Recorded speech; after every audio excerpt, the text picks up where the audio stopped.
आदिवासी बहुल जिल्ह्यातील 17 संवर्गातील साहेब अतिशय महत्वाचा विषय 2 मिनिटात मी संपवते.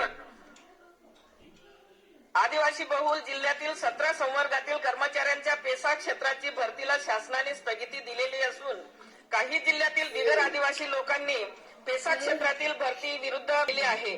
तेव्हापासून संपूर्ण पेसा क्षेत्रातील भरतीला स्थगिती देण्यात आलेली आहे. अध्यक्ष महोदय, त्यामुळे आदिवासी सुशिक्षित बेरोजगारीचे प्रमाण अधिक वाढलेले असून त्यांची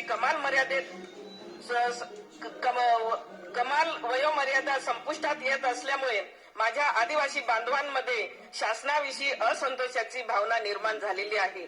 अध्यक्ष महोदय, त्यामुळे माझी शासनास नम्र विनंती आहे, या आदिवासी बहुल जिल्ह्यातील 17 संवर्गातील कर्मचाऱ्यांची पेसा भरती त्वरित सुरू करण्यासाठी गांभीर्याने विचार करून आम्हाला न्याय द्यावा अशी नम्र विनंती करते.